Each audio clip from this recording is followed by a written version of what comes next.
Et nous sommes live. Bonjour à toutes et tous. Ça fait plaisir de vous retrouver pour ce deuxième épisode du coup de Building Public sur Bubble. Moi en fait c'est pas mal comme format ce vendredi en fin d'après-midi parce que ça me permet de descendre tranquillement, en fin de semaine, et ça me permet d'éviter d'avoir un vendredi après-midi où je cours et où je bosse jusqu'à super tard, pour finir tout ce que j'avais envie de faire. Là, ça me permet de finir tranquillement avec vous sur un projet, qui m'amuse et non pas une mission client qui me sort par les yeux. Ça existe aussi. Donc pour rappel et pour celles et ceux qui étaient pas là, heu, la semaine dernière, on développe une application de portfolio no code, donc pour les personnes de la communauté qui ont envie de montrer un peu, ce qu'ils et elles ont fait, heu, avec leurs outils no code préférés, donc pour montrer un peu les projets, que ce soit des projets, des apps, des sites, de l'automatisation et cetera. Il y aura un peu de tout et c'est une app qui a vocation à évoluer après, aller vers d'autres choses, partager des ressources, mettre en relation des freelances et des clients et cetera et en fait salut Xavier et en fait, je disais que j'allais, y aller petit à petit, et sortir une V1, relativement modeste en termes de fonctionnalités et développer et ajouter des pans entiers, version après version et en fait, je me suis rendu compte, qu'au-delà de l'aspect un peu lean, on va dire, de la démarche, ça a aussi un énorme avantage, pour la communication et le lancement et le marketing global de l'application. Je m'explique, il y a 2 heu, problématiques, principales dans la enfin, 2 des problématiques principales, en tout cas dans la communication d'une application, sont d'une part, la clarté et la cohérence. Communiquer, aussi clairement que possible et réussir à expliquer aux gens, ce que fait l'application. Donc lancer une première version qui se concentre sur une seule fonctionnalité ou un faisceau de fonctionnalités, on va dire, et pas absolument tout ce qu'on a en tête, ça permet de se concentrer dans la communication, au début, sur un message clair et c'est plutôt, mieux, on va dire, que, d'essayer de vendre une application qui fait tout et le reste aussi, comme on le voit malheureusement un peu trop souvent. Donc ça aide déjà à garder un message clair, ce qui est pas toujours évident quand on est soi-même le porteur, ou la porteuse du projet. Et l'autre avantage aussi, c'est la gestion du calendrier. Parce que quand on lance une app, il y a la grosse communication du lancement, qu'on voit toujours beaucoup trop grosse d'ailleurs, on a l'impression que ça va être un événement pour la terre entière, alors que pour la plupart du temps, la terre entière n'attend pas notre application, vraiment comme le messie. Hem et une fois qu'on a fait notre gros lancement, on se dit: mince, qu'est-ce que je fais maintenant? Il va falloir que je trouve, que je crée des occasions de communiquer ou alors sinon je suis, réduit à sortir encore et encore, heu, le même message. Est-ce que je vais faire une newsletter? Pas forcément, non, j'ai pas trop envie de faire une newsletter, ça me gonfle, j'avoue. Donc je le fais en live plutôt pour l'instant. Hem Et en fait, sortir des versions successives d'une application, ça permet tout simplement d'avoir des choses à dire. On sort la V1, bah, c'est le lancement de l'application, c'est cool, on présente la fonctionnalité principale et puis quand on sort la V2, idéalement pas très longtemps après en fait parce que c'est des blocs qui, pris séparément, sont pas trop longs à développer, et ben, on a à nouveau des choses à dire, 1 mois et demi après, on a à nouveau des choses à dire: «Hey! Vous avez aimé la V1 ou vous êtes passé à côté, ben voilà la V2, voilà ce qu'elle apporte, voilà ce qui va être possible de faire sur l'application». Donc rester le plus concentré possible sur le strict minimum et sortir différentes versions me semble assez, vertueux pour un peu toutes ces raisons. Donc, on avait fait la dernière fois un une mind map un peu des fonctionnalités, à inclure dans cette application avec un code couleur. Rouge, c'est la V1, orange, c'est la V2, jaune, c'est la V3. Une liste un peu plus détaillée des pages de l'application et aujourd'hui, on va mettre la main dans Bubble, enfin mettre les mains même dans Bubble pour avancer un peu sur la construction de l'appli. Alors, ce qu'on remarque tout de suite, c'est que dans Bubble, j'ai 234 issues. Pourquoi? Parce que je repars toujours d'un projet précédent, en fait, quand je développe une application. Ça m'évite de tout recommencer à zéro, toutes les choses qu'on va voir aujourd'hui, en fait. Le souci, c'est que du coup, en modifiant la structure de la base de données, en supprimant tout un tas de tables, en supprimant des pages, et cetera, Bubble n'aime pas trop, il remonte plein d'erreurs et donc, on va dire, pendant les premières semaines de développement, il y a pas mal d'erreurs qui traînent et qu'il va falloir éliminer un peu au fur et à mesure. Ceci dit, on va tout de suite mettre la main dans ces erreurs et on va commencer par nettoyer un peu le menu. Alors le menu, il va y en avoir, 2 en fait. Il y a d'une part, le header, donc c'est là qu'on va aller tout de suite. Le header, qu'est-ce qu'on met dedans, dans cette barre de navigation principale? Et après, il va y avoir un autre, menu, on va dire interne, c'est pour les personnes connectées quand elles sont sur leur espace, quand elles gèrent leurs propres objets. Il y a un menu dédié et voilà, une barre de navigation dédiée et on va venir à ça juste après. Alors, on a notre barre de menu, donc déjà un petit tour dans, la structure de cette barre de menu. J'en profite pour vous parler de Nocodext, qui est une extension développée par Joris Grouillet, qui ajoute en fait des fonctionnalités front à plusieurs outils no-code, y compris Bubble et Airtable. Et sur Bubble, moi, il y a un truc que j'utilise énormément, c'est ça, cette petite flèche où j'ai juste à cliquer, et là, immédiatement, il va en fait m'afficher tous les éléments qui étaient masqués, à part les pop-up. Volontairement, il le fait pas pour les pop-up parce que Bubble gère un peu, gère les pop-up de manière un peu particulière. Mais si, quand vous développez, vous avez l'habitude... Hop, ça, on va le virer. Je fais un peu le ménage pendant que j'y suis. Mais si, quand vous développez, vous avez l'habitude de faire afficher, puis afficher, puis afficher, pour afficher tous vos éléments masqués, l'extension Nocodex peut vous simplifier la vie. Moi, ça me fait gagner un temps non négligeable chaque jour, en fait.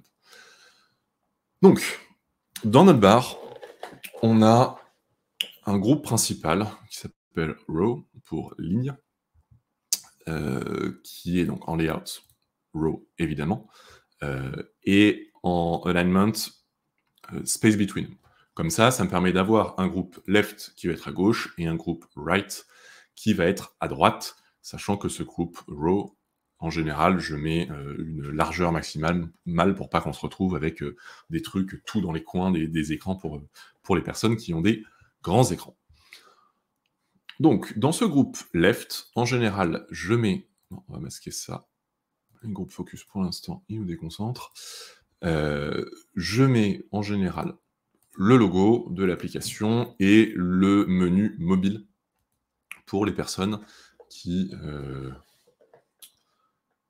sont sur mobile, mais là, ce menu mobile, j'ai envie de l'afficher. Donc, quand la taille de la page est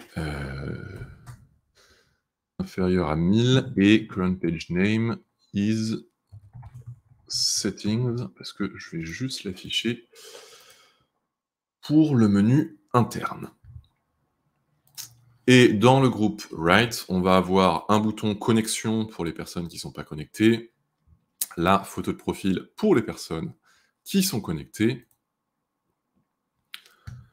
et après, donc un petit menu Help et un bouton d'aide et un bouton pour les... Un groupe logo, non, right, il y a un groupe notification qui permet de voir le centre des notifications et les différentes notifications qui ont été reçues.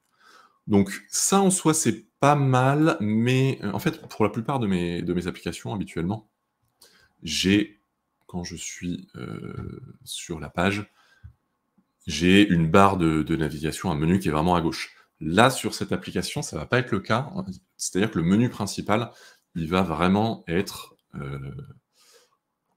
dans le header, quoi. Donc, je vais ajouter également des boutons qui me permettront de naviguer, et je dis des boutons, mais en fait pas du tout des boutons, ce sera plutôt des liens. Dans la navigation sur Bubble, il y a toujours la question, est-ce que je mets un lien avec du texte? Est-ce que je mets un lien vide par-dessus mes éléments? Ou est-ce que je mets un bouton ou un élément cliquable qui, avec un workflow, va me rediriger vers la page? Moi, j'avoue que j'ai toujours une préférence pour les liens, pour une raison assez simple, c'est que j'aime bien, quand je suis sur une application, pouvoir faire clic droit, ouvrir dans un nouvel onglet, ou juste cliquer avec la molette centrale pour ouvrir dans un nouvel onglet. Et si on navigue dans Bubble uniquement avec des workflows, c'est totalement impossible. Et moi, je trouve que c'est vraiment prendre en otage, c'est un peu galvaudé cette expression, mais c'est vraiment compliquer la vie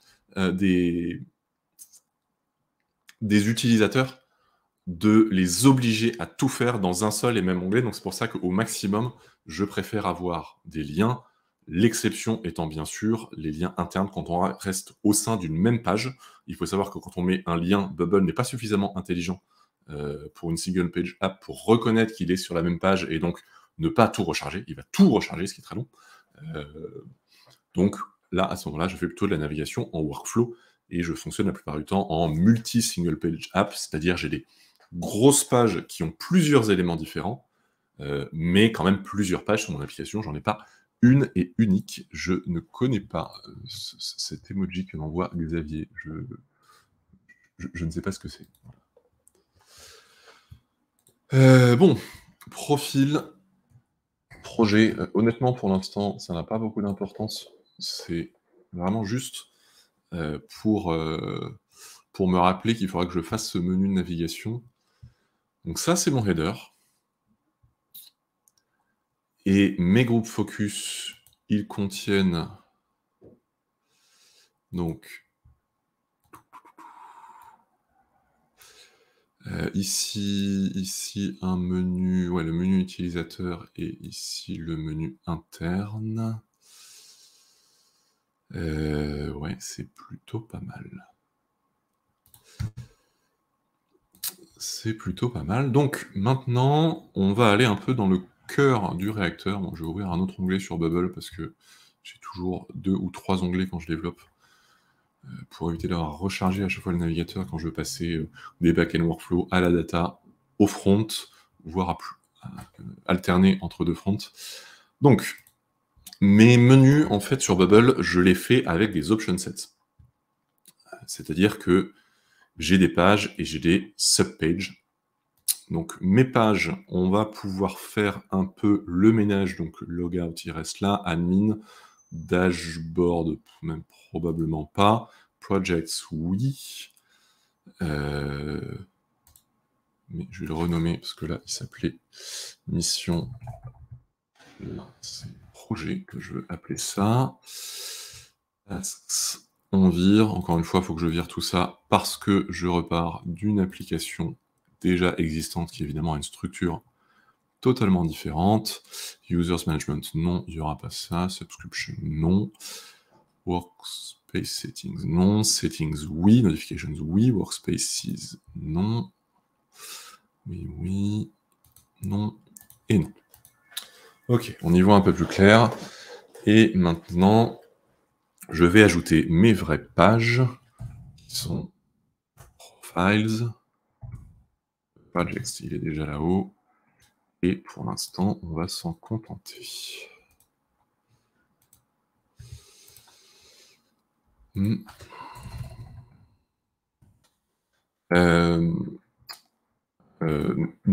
mon menu, en fait, j'ai des icônes que je récupère sur Feather Icons. C'est une extension Bubble qui est une des extensions qui permet en fait... salut Anto! Qui est une des extensions d'icônes qui permet d'avoir des icônes dynamiques. C'est-à-dire que là, je dis que le code dans Feather Icon, c'est user. Ou même je vais mettre users, je vais mettre celui où il y en a plusieurs. Admin only, non. On va se calmer un peu sur les authorization levels. sur les scopes aussi. C'est pas aussi compliqué que l'application que j'avais faite avant ça. Et on va garder ça pour l'instant.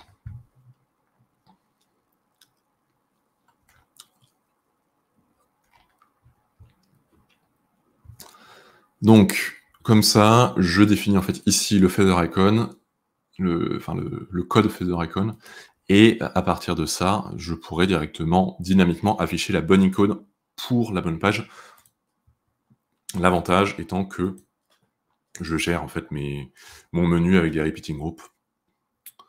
C'est quand même beaucoup plus simple que de dupliquer les éléments, etc. Comme ça, j'ai pas besoin de faire les choses plusieurs fois quand j'ai le menu à plusieurs endroits.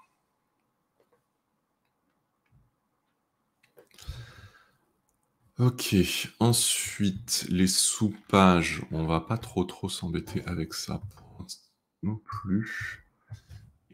C'est directement à le menu item page. Donc en fait, une page dans mon menu, c'est représenté par ça.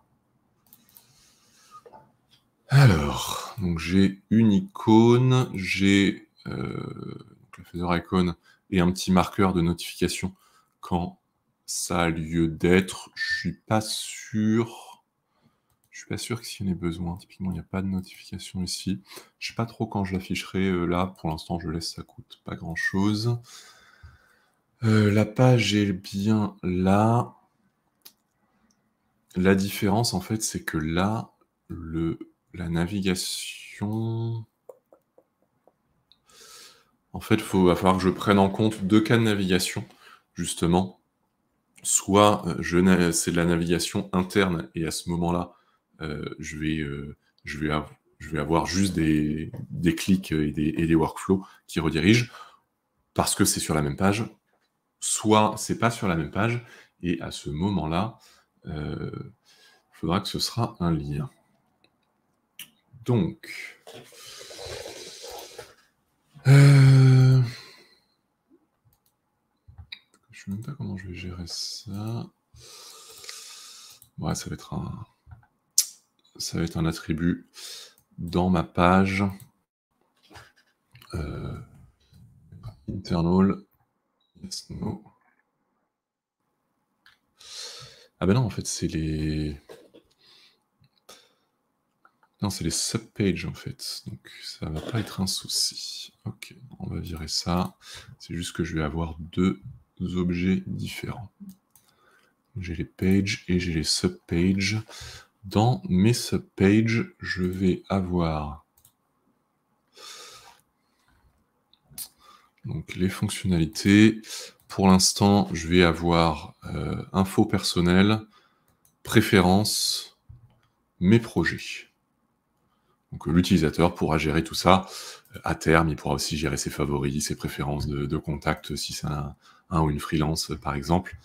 Pour l'instant, on n'a pas besoin de tout ça. Je sais pas exactement, je ferai ménage plus tard là-dedans.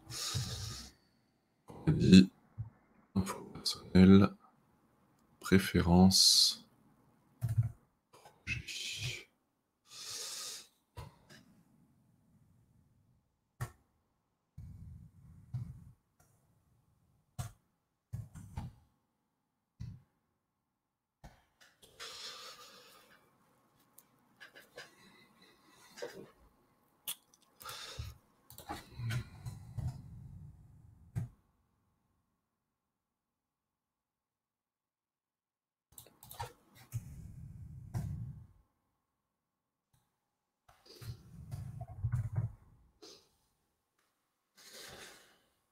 Ici, on va ajouter un attribut feather icon aussi. Ça va être du texte. Donc là, ça va être un user au singulier. Les préférences. Comment je représente les préférences?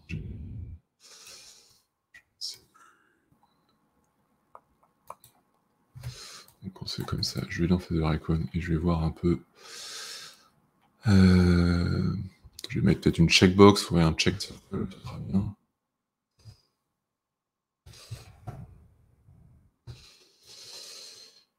Et My Projects, donc ça, c'est le clipboard pour l'instant qui va représenter les projets.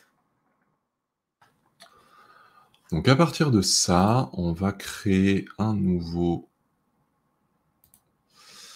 reusable qui va reprendre menu item page, sauf qu'il ce sera menu item subpage. Donc pour les sous-pages, en fait, on a des objets différents et un mode de navigation différent. On va garder à peu près la même structure de notre reusable. Type of content, subpage.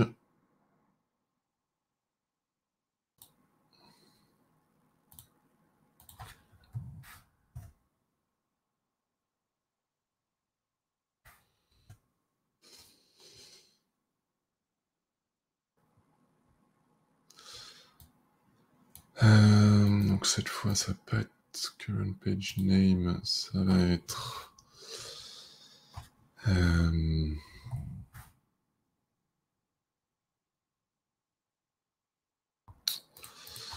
donc, ce page.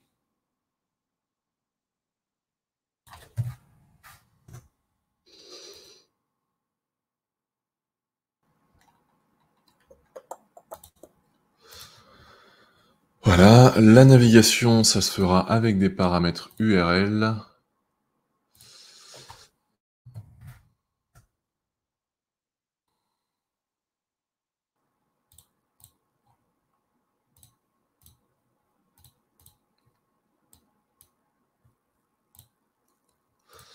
Ouais, il va falloir que je fasse une pop-up variable. Donc une pop-up variable, c'est une pop-up qu'on ajoute, qui ne sera jamais affichée, mais qui sert à stocker les variables.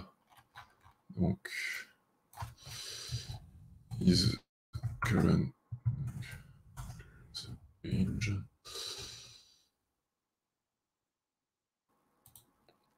J'ai jamais compris les valeurs par défaut de Bubble qui met par défaut des éléments qui sont fixes, ce que je n'utilise à peu près jamais. Donc,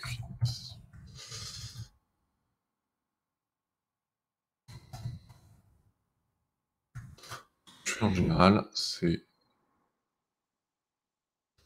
je mets différents groupes dans cette pop-up.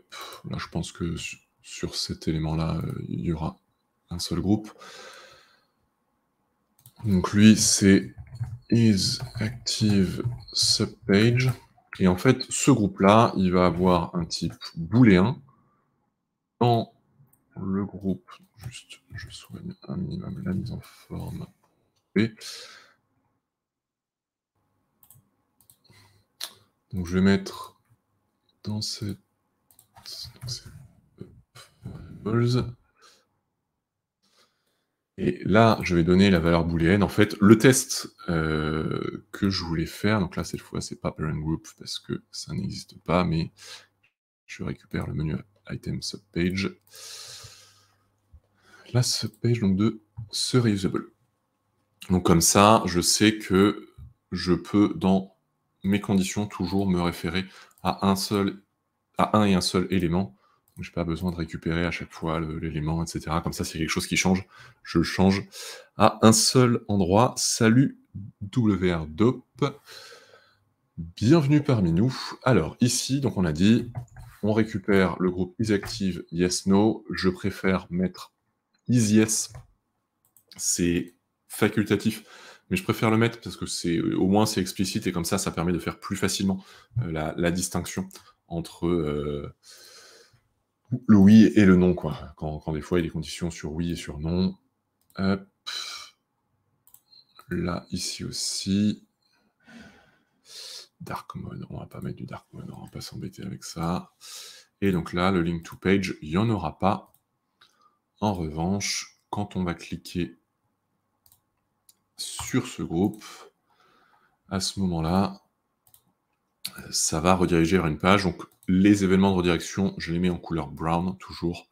Il n'y a pas de raison particulière, c'est juste que j'ai un code couleur pour les différents types d'actions de mes workflows, ça me permet de plus facilement m'y retrouver. Typiquement là, sans lire ce qui a marqué, ça je sais que ça va modifier un élément. Parce que le bleu, ça modifie un élément. Le rose, je sais que ça va ouvrir ou fermer une pop-up, parce que c'est à ça que sert le rose, etc. Donc, ici... Ouais, pas besoin de ça. Et là, ouais, ça va être utile. Is logout, faut que j'ajoute du coup un logout. 5, ça sera mal.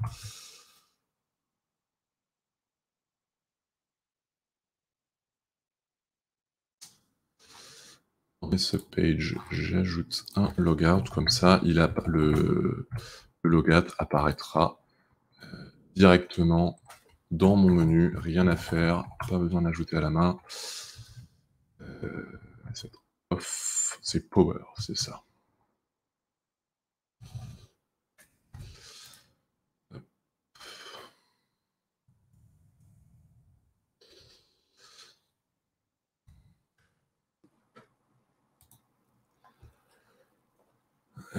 Donc, si c'est logout et qu'on est logged in, à ce moment-là, on fait un log the user out. Et sinon, on va faire le pendant de ça. Bon, de toute façon, ça sera affiché uniquement quand l'utilisateur est connecté. Et donc là, quand ce n'est pas logout, à ce moment-là, on va faire navigation go to page. Donc je sais que ce menu-là, il sera uniquement sur la page settings. Donc je peux dire qu'on va directement sur la page settings et on envoie des paramètres à cette page. En l'occurrence, le paramètre subpage égale group subpage display. C'est un truc qui est un peu lourd avec Bubble, c'est qu'on ne peut pas juste lui dire « vas-y, ajoute ou enlève tel paramètre URL à la page ». Faut forcément lui dire « va à telle page et au fait, il faut que tu ajoutes ou enlèves tel paramètre ». Ce qui fait que quand on a des éléments réutilisables pour lesquels on veut faire de la navigation via paramètre URL, mais qu'on ne sait pas à l'avance sur quelle page c'est un peu relou à faire. Faut faire des... Je gère ça en général en faisant des custom events dans des reusable elements, typiquement le header, parce que je sais que le header il est sur toutes les pages, et ce custom event, je peux l'appeler depuis les pages qu'il contiennent, et ça permet de gérer la navigation comme ça, mais bon, il me semble avoir compris que la navigation le fait de passer des paramètres URL beaucoup plus dynamiquement arrivait sur Bubble, mais je ne sais pas exactement où ça en est. Donc, on a notre menu item subpage qui est pas mal. Donc là, on va directement créer le user menu.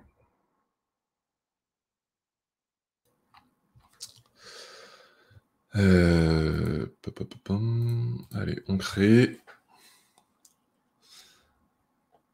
Un des principaux inconvénients de repartir toujours d'une app existante, c'est que du coup, mon app d'origine était sur l'ancien éditeur, pas le nouveau responsive. Et du coup, à chaque fois que je crée une nouvelle page, un nouvel élément, il va me le mettre à l'ancien format. Il faut que je convertisse. Bon, c'est pas la mort, mais c'est pas forcément hyper agréable. Donc, mon user menu, concrètement, ce sera un repeating group.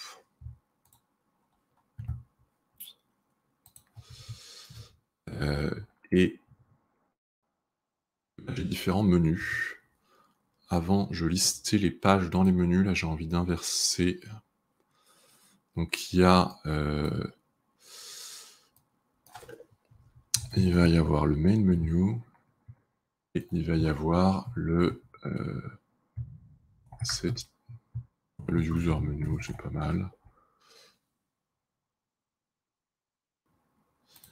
Et donc dans les pages et dans les subpages, je vais référencer le menu qui est utilisé. Personal info.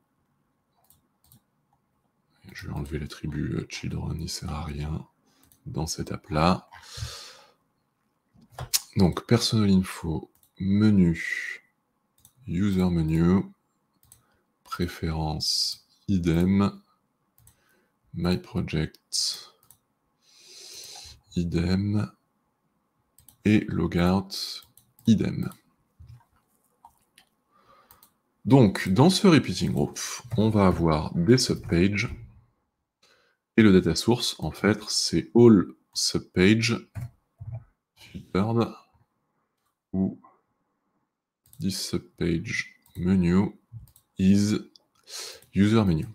Et un des gros avantages, en fait, et la raison pour laquelle je fais mes menus en option set et pas en database, enfin en data type, c'est la vitesse de chargement. Les option sets, ils sont chargés avec la page, alors que les data types, ils sont chargés une fois que la page est chargée. C'est un call API juste après, et il y a un petit effet clignotement. Mon menu, j'ai envie qu'il soit chargé en même temps que la page. J'ai pas envie que la page se charge, puis que le menu s'affiche au bout d'une demi-seconde.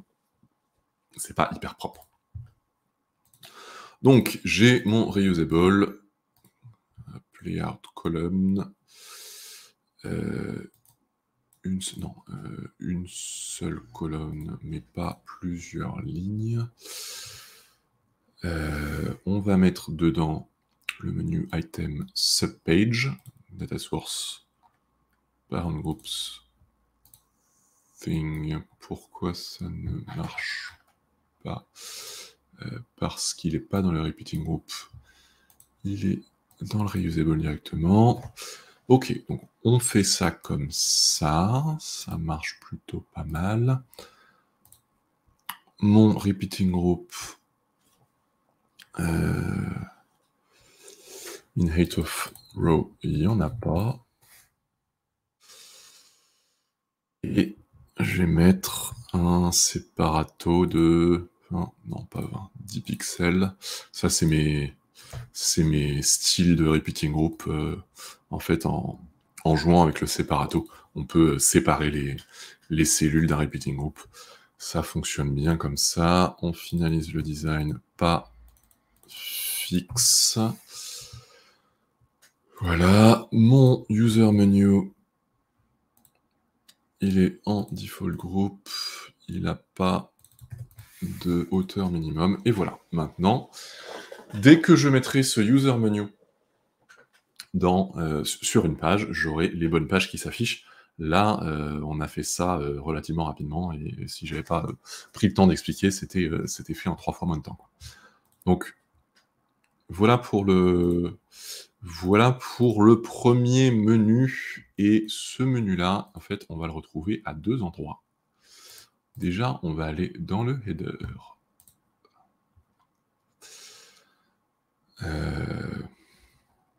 C'est là que je me rends compte, en fait, que mon mobile menu, il ne sert à rien. Et ça non plus, parce que mon user menu, il va aller directement ici. Hop. Voilà, et ça, menu item page, ça vire.